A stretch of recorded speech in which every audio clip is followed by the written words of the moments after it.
that limitation. We want to advance riders and advance skills through the ranks. So they start as a Category 5 and they move up. A lot of these guys are Category 3s, and they look to move on once they graduate and race at that elite level. One note, there is one Category 2 rider that is in today's race. It's Alex Bishop, who's a junior for the Cutters, but after he races today, despite the fact that he's a junior, he is ineligible.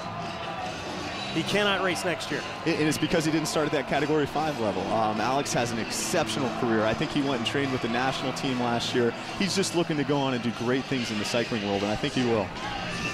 And Dylan, one of the things that we were talking about, that some of the guys that we're seeing today will have a chance to race professional. Well, absolutely. You know, I think the college environment is a great place for athletes to discover cycling, and they have an opportunity to really compete in some world-class events.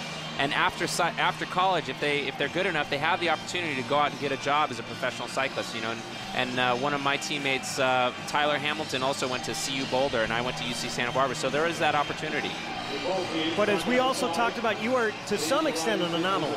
Sure, yeah. Most of my peers, you know, George Hincapie, Lance Armstrong, these guys all started when they were 12, and I kind of discovered cycling when I was in college. But that's just to show you that that opportunity does exist for some of these guys. We're hitting lap 22. And that's Sasha Land on the front. Phi Kappa Psi second. CT Blackwell for Black Key Bowls. And they're riding hard. They're really testing each other's legs. You saw Sasha kind of accelerate and then slow down. He wants to kind of see what other teams have. You know, you're right, Jason, and we're 22 laps into this race, and we're already down to about 15 riders. 15 teams are in the race for the win. We do have a crash on the back stretch. That was Phi Delta Theta. The Phi Delta's team 4, but it looks like they are the only team that goes down. Yeah, that's not often here at the Little 500. And he's on the infield now, right? You got to get back in the pack as fast as you can. That's a big gear, but he's got to push it. You might see a little bike problem here, and that's one of the things about Little 5, right? They can only use 2 bikes. It's a single speed. You know, and again, we see how the field is kind of bunched up, and that's generally when we see these accidents occur, and it looks like maybe he just rubbed a wheel. I think a lot of it has to do with the coaster brake, right? It's not like you have handbrakes to slightly modulate your braking, but it looks like his bike is broken, so he's running across the field looking for a new bike right now. And, you know, this is when the race just gets chaotic. People are crashing, the exchanges are getting, you know, crazy, and it's really hard to keep track of, but we're, you know, like I said, we're down to about 15 riders right now going for the race win. Yeah, it's 10 laps now, which well, the Phi Delta's team in particular, this is again the first time they're back in the race in the last 3 years. They finished in the top 10 6 times. They're 50th Little 500 overall. Their last win came in 2001, but this is a group, Jason and Dylan, in years past that raced under the name Lai Sai Hai. Oh, sure. Phi Delta is a huge tradition. They last won in 2001 with Josh Beatty. You know, won 3 times. They're just excited to have a house back on campus. And you see that here. You see residence halls and independent teams and fraternities all competing together. I was just excited to learn the real name, the unpolitically correct name for Lai Sai Hai. I'm surprised they let that cat out of the hat, Chad. Creative guys, those Phi Delts. You know, Dan Posley, Mike Posley, they have a great tradition. Rob Ramey's in the pit for them today. Well, they're also led by a freshman, a kid named Nick Savinsky, who was 15th in ITTs. We see Black Key Bulls really putting the hammer down right now, and that generally means that they're going to do an exchange. In fact, our top 3 teams right now are doing an exchange, and that's generally the right time to do it because you can get back together and jump back in there. Yeah, you see a lot of communication, right? The teams had to do their exchanges at varying distances out on the track. Yeah, that's right. That was a great step by Black Key Bull, CT Blackwell. And just to refresh, guys, what is a legal exchange?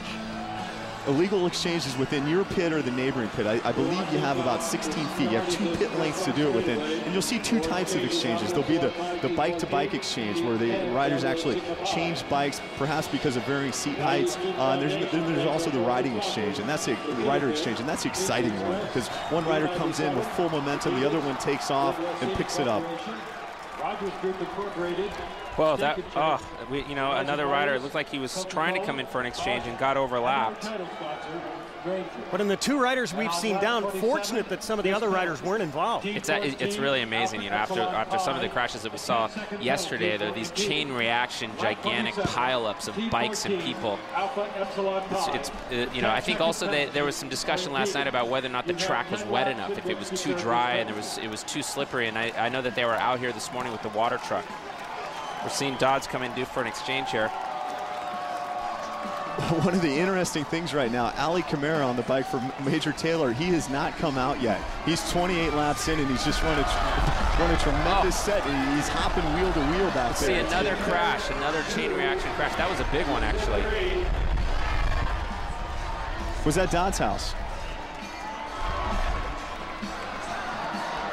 You're getting a look now at the team in pink, Major Taylor. Well, there's Sig Epp.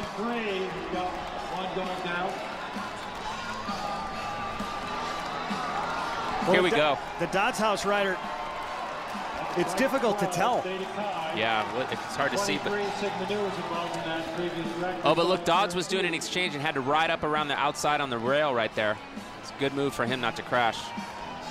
Interesting one on the outside, huh, Don? Yeah, definitely don't want to go on the outside unless you have to. How wobbly is it out there? Well, you know, the bikes are loose. Like Dylan said, no handbrakes, single gear. I mean, Schwinn makes great bikes, but the track conditions are really going to play a factor today. Since it's warm and dry, the track gets kind of rutted out and the cinders are loose.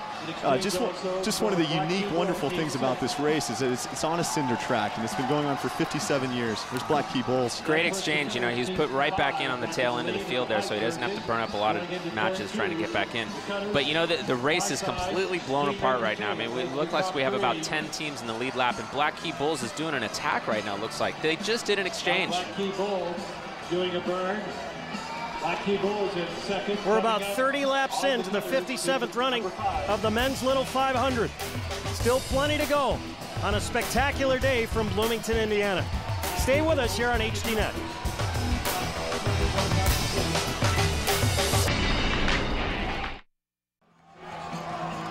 Welcome back to Bloomington, Indiana, Bill Armstrong Stadium, the 57th running of the men's Little 500.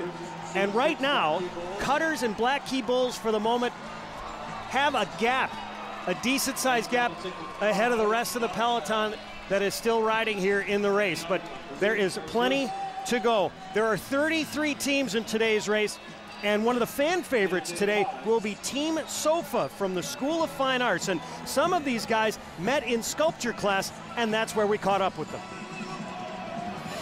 You know, Jed, these We're Team Sofa, and we're at the metal shop at the McCullough School of Fine Arts. Team Sofa came about because a teacher of mine, during last semester, we were just kind of talking, and we wanted to form a team. And this semester, we actually were sitting around and we were like, let's make this happen. So 3 weeks into it, we got a couple guys in the class to become a part of it, and Team Sofa was born. My teacher, we decided to make t-shirts, and he wanted pink, and I had the idea of putting a sofa on it, and I just thought that it'd be funnier and goofier if it was just like a love seat sitting there.